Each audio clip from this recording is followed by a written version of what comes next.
Mobile masala వారి టాలీవుడ్ రివైండ్లోకి వెళ్ళిపోదాం. ఒక అద్భుతమైన వ్యక్తికి సంబంధించినటువంటి జ్ఞాపకాలను ఈ రోజు నెమరు వేసుకుందాం. తెలుగు ప్రేక్షకులకు ఆయన రాముడు, కృష్ణుడు. ఆయన పేరు నందమూరి తారక రామారావు. పౌరాణిక పాత్రలు ఆయన కొట్టిన పిండి. డైలాగులు, హావభావాలు పలికించడంలో ఆయనకి తిరుగులేదు. ఒక్క ముక్కలో చెప్పాలంటే పౌరాణిక పాత్రలకు, సినిమాలకు ఆయన ఒక నిఘంటువు.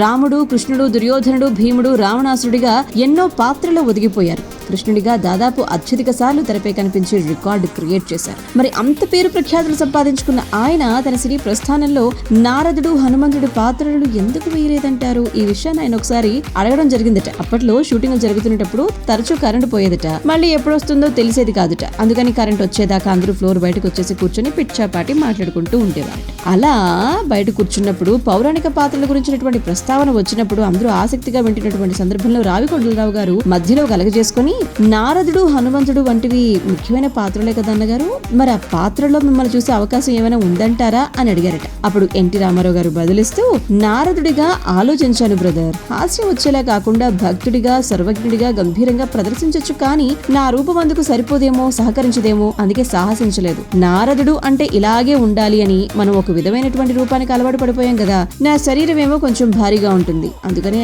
ఆ ఆలోచన రానివ్వలేదు. ఇక రంగారావు గారిని నారదుడి పాత్రలో మనం ఊహించుకోగలమో చెప్పండి? పర్సనాలిటీ ఒప్పుకోవు కదా. మరి హనుమంతుడి విషయానికి వస్తే, నా ముఖంగా అన్నప్పుడు నాకెందుకు ఆ పాత్ర మాస్క్ తో నటించాలి, ఫిజికల్ మూవ్మెంట్స్ ఎక్కువగా ఉండాలి అని చెప్పి ఆయన విశ్లేషించడం జరిగింది. అలా పౌరాణిక, జానపద, సాంఘిక సినిమాలతో వెండి తెరపై అద్దర కొట్టేసినటువంటి ఎన్టీ రామారావు గారు తెలుగువారి గుండెల్లో అభిమాన నటుడిగా చిరస్థాయిగా నిలిచిపోయారు.